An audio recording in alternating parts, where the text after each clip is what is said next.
Hello friends, welcome to my channel Sahu science classes. तो friends, आज की video class 12th UP board वालों के लिए बहुत ही ज़्यादा इंपॉर्टेंट होने वाली है, क्योंकि आज की वीडियो में हम इंग्लिश की सप्लीमेंट्री का 3rd चैप्टर करने वाले हैं। जी हाँ, इससे पहले 2 चैप्टर मैं करा चुका हूँ, ठीक है। अगर वो नहीं देखे हैं तो प्लेलिस्ट में जाके देख सकते हैं। और बाकी आज का जो हमारा चैप्टर है, journey to the end of the earth, है ना, बहुत ही अच्छा चैप्टर है। इसमें से क्वेश्चंस आते हैं और मैं क्वेश्चन आंसर भी कराऊंगा।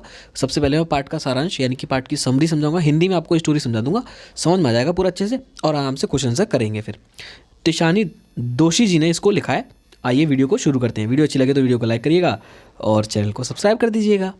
आइए सबसे पहले पार्ट का सारांश समझते हैं। तो पार्ट का सारांश है, लेखिका स्टूडेंट्स ऑन आइस नामक प्रोग्राम जिसमें रूसी खोजी जहाज मद्रास से अंटार्कटिका की ओर जा रहा था पर सवार है। तो देखो कॉमा लग गया, मतलब जो लेखिका थी ना वो पर सवार हुई, है ना, इस बारे में बोला गया। तो ये पूरा स्टेटमेंट एक था क्या कि स्टूडेंट्स ऑन आइस नामक एक प्रोग्राम है जिसमें रूसी खोजी जहाज मद्रास से अंटार्कटिका की ओर जा रहा था, ठीक है। रूसी खोजी जहाज जो था वो मद्रास से अंटार्कटिका की ओर जा रहा था और जो लेखिका थी उस पर सवार थी, है ना।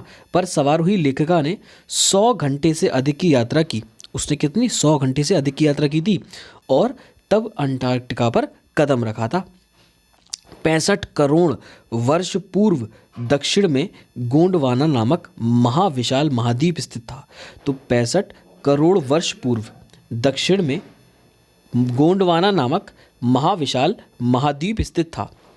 एक अनुमान के अनुसार यह आधुनिक अंटार्कटिका के आसपास रहा होगा। तो एक अनुमान लगाया जाता है कि ये आधुनिक जो है अंटार्कटिका उसके आसपास रहा होगा।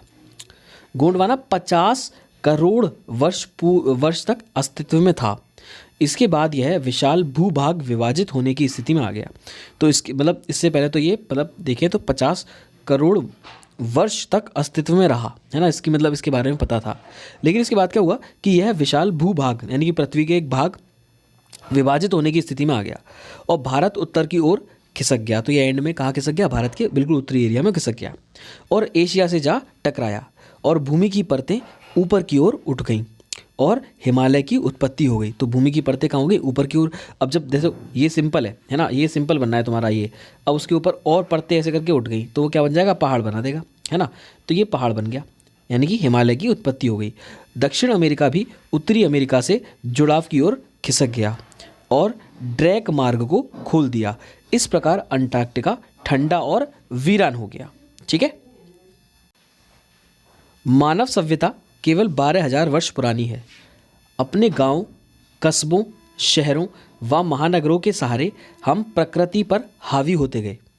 हमने जीवाश्मों को जलाया और वातावरण में चारों ओर कार्बन डाइऑक्साइड का आवरण छा गया, है ना। मतलब मानव सभ्यता जो है वो केवल 12,000 वर्ष पुरानी है। अपने गांव, कस्बों, शहरों व महानगरों के सहारे हम प्रकृति पर हावी होते गए और हमने जीवाश्मों को जलाया।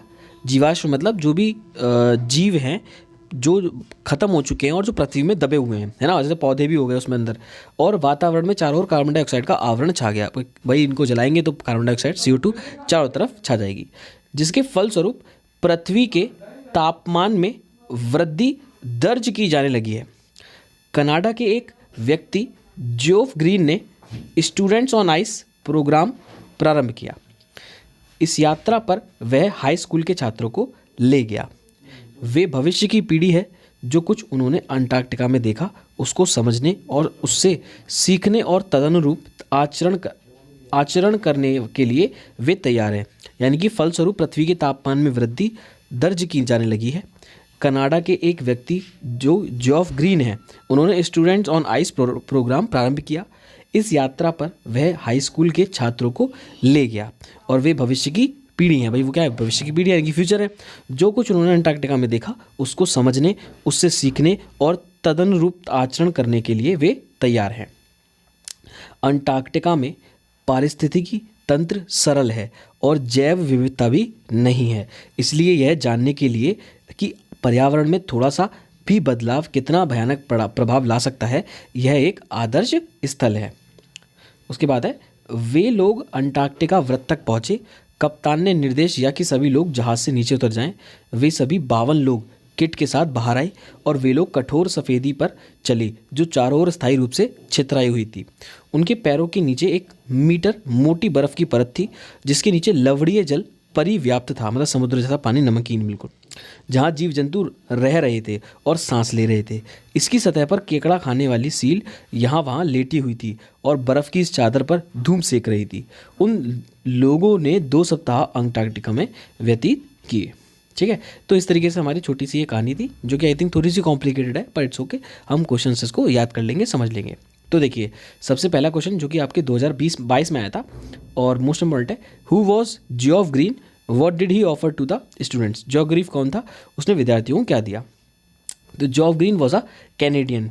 जियोफ ग्रीन एक कनाडिया था, यानी कनाडिया ही था, यानी कि कैनेडियन का था, कनाडा का था। He took high school students on the journey of Antarctica under the program of students on ice from Madras, यानी कि वह मद्रास से हाई स्कूल के विद्यार्थियों को स्टूडेंट्स ऑन आइस कार्यक्रम के अंतर्गत अंटार्कटिका ले गया था।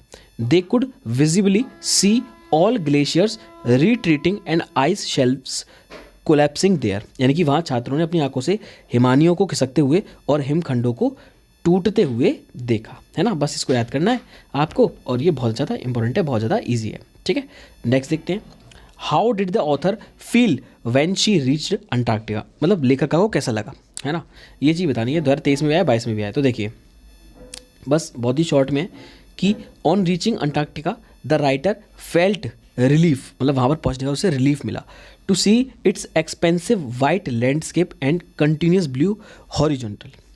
ठीक है, इसको आप याद कर लीजिएगा अच्छे से, बहुत ज़्यादा इंपॉर्टेंट है, बहुत ज़्यादा ईजी है। उसके बाद में है next question, why has the students on ice programme been so successful, यानी कि स्टूडेंट्स ऑन आइस कार्यक्रम इतना सफल क्यों रहा। तो the reason the programme the students on ice has been so successful is because, तो रीज़न क्या था, it is impossible to go anywhere near the south pole and not be affected by it, इसके प्रभाव से बचना असंभव है और दक्षिण ध्रुव के पास आसपास तक पहुंचना भी असंभव है। ठीक है, उसके बाद pole and not affected by it, but the students could visibly see glaciers retreating and ice shelves collapsing in this programme, लेकिन इस कार्यक्रम में छात्रों ने अपनी आंखों से हिमानियों को खिसकते हुए और हिमखंडों को टूटते हुए देखा। नेक्स्ट क्वेश्चन देख लेते हैं जो कि 2023 में आया है, how is Antarctica the perfect place to study environmental changes, है ना। तो ये पर्यावरणीय परिवर्तनों के अध्ययन हेतु अंटार्कटिका एक उत्तम स्थान कैसे है। तो देखो, Antarctica because of her simple ecosystem and lack of biodiversity is the ideal place to study that small changes in environment can have far reaching effects. Antarctica की परिस्थिति प्रणाली सरल है और जैव विविधता बिल्कुल भी नहीं है, अतः यह स्थल इस अध्ययन के लिए आदर्श है कि पर्यावरण में छोटे परिवर्तन दूरगामी प्रभाव दिखा सकते हैं। तो ये भी हो गया अभी शॉर्ट क्वेश्चन आपका। इसके बाद नेक्स्ट देखते हैं, ये लॉन्ग क्वेश्चन है, इसको ध्यान समझ लीजिएगा, और 2 लॉन्ग क्वेश्चन लगातार। ठीक है, और ये 2023 में भी आया था और आपको ये मार्क्स गेनिंग है।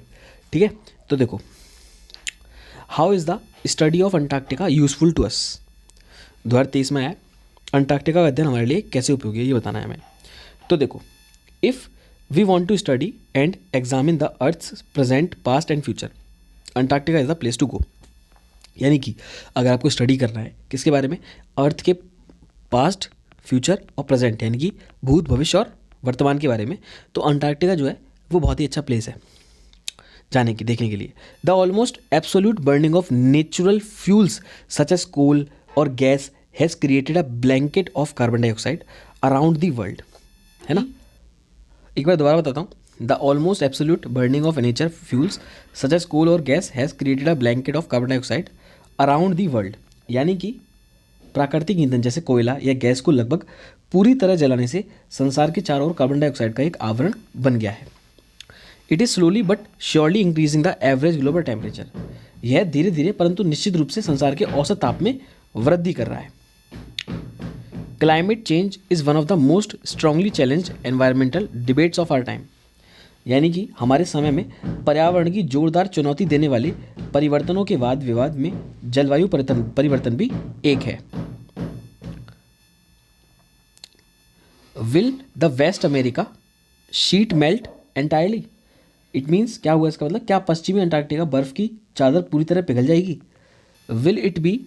Will the Gulf Stream ocean current be disturbed, यानी कि क्या गल्फ स्ट्रीम समुद्री धारा में बाधा पड़ेगी? Will it be the end of the world, क्या इससे संसार का अंत हो जाएगा? इट मे बी और नॉट, ये हो भी सकता है और नहीं भी हो सकता है। दोनों दशाओं में, यानी कि either way Antarctica is a decisive element in this debate, यानी कि अंटार्कटिका ऐसा स्थान है जहाँ मानव जनसंख्या भौतिक रूप से कभी नहीं पनपी है। ठीक है, इस वाद विवाद में अंटार्कटिका निर्णायक तत्व है, which has never supported physically a human population and therefore remains relatively in its original condition in this respect. यानी कि इसका मतलब क्या हुआ कि अंटार्कटिका की बर्फ़ नाभिका में, मतलब कम से कम देखें, जहाँ मानव जनसंख्या भौतिक रूप से कभी नहीं पनपी है और इस दशा में वह सापेक्षिक रूप से मूल स्थिति में विद्यमान है। अंटार्कटिका की बर्फ़ नाभिका में 5 लाख वर्ष पुरानी कार्बन का अभिलेख बर्फ़ की परतों के बीच जकड़ा हुआ है और यह हमारी पृथ्वी के वर्तमान, अतीत और भविष्य के बारे में जानने में सहायता करेगा। तो Antarctica holds in its ice cons 500,000 year old carbon records caught in its layer of ice. It will help us to know the Earth's present, past and future. ये था। आइए चलते हैं नेक्स्ट क्वेश्चन पे, जो कि लास्ट है। What was the students on ice program? What was its aim? यानी कि वो था क्या एक्चुअली में ये, और इसके एम क्या था। तो देखिए पॉइंट्स में समझते हैं फटाफट से। Taking high school students to the end of the world and providing them with inspiring educational opportunities which will help them foster a new understanding and respect for our planet is program known as Student on Ice headed by Canadian Geoff Green। यानी कि आप समझ गए होंगे, taking high school student, high school के जो students हैं उनको एक संसार के एक सिरे पे ले जाना और उनको प्रेरणादायक शैक्षिक अवसर प्रदान करना जो उन्हें पृथ्वी के बारे में नई समझदारी और आदर के विकास को प्रोन्नत करता है, प्रोत्साहन देता है, सहायता करेगा। और इस प्रोग्राम को स्टूडेंट्स ऑन आइस के नाम से जाना जाता है, जिसके प्रधान कनाडा के कौन थे? जॉफ ग्रीन थे। अब first point, students on ice expedition aims at providing the high school students opportunities that are inspiring in the field of education। यानी कि स्टूडेंट्स ऑफ आइस अभियान का लक्ष्य हाई स्कूल के विद्यार्थियों को ऐसे अवसर प्रदान करना है जो शिक्षा के क्षेत्र में प्रेरणादायक है। These opportunities will help the students foster a new understanding and respect for our planet Earth। ये अवसर विद्यार्थियों को हमारे ग्रह पृथ्वी के बारे में नई समझदारी और पृथ्वी के लिए आदर प्रदान करेंगे। Geoff Green first used to cart famous persons in this campaign, but they could give their experience back in a limited way. Hence, he preferred high school students instead of those persons। Geoff Green इस अभियान में पहले प्रसिद्ध व्यक्तियों को लाता और ले जाता था, परंतु वे अपने अनुभव को सीमित तरीके से ही लोगों को वापस दे सकते थे। अतः उसने उन व्यक्तियों के स्थान पर हाई स्कूल के विद्यार्थियों को अवसर प्रदान करना बेहतर समझा। ठीक है। The students are the future generation. ठीक है, future generation, they are policy makers, they should have a life changing experience at their age. विद्यार्थी भावी पीढ़ी है, वे नीति निर्धारक हैं और उनको इस आयु के जीवन परिवर्तन कर देने वाले अनुभव की आवश्यकता है। The high school students are ready to absorb the experience. High school के विद्यार्थी अनुभव का अवलोकन करने के लिए तैयार हैं। The most important thing is that the students will act accordingly. सबसे महत्वपूर्ण बात यह है कि विद्यार्थी तदनुसार कार्य करेंगे। अभियान बहुत सफल रहा। The expedition was very successful. ठीक है, तो आई होप आपको ये समझ में आया। थोड़ा बोरिंग था लेकिन कोई बात नहीं, आपको तो क्वेश्चन आंसर याद करने हैं, तो इन क्वेश्चन आंसर को लिख लीजिएगा और बहुत ही अच्छे से प्रिपेयर कीजिएगा। मिलते हैं ऐसी ही इंपॉर्टेंट नेक्स्ट वीडियो में, तब तक के लिए गुड बाय गाइस।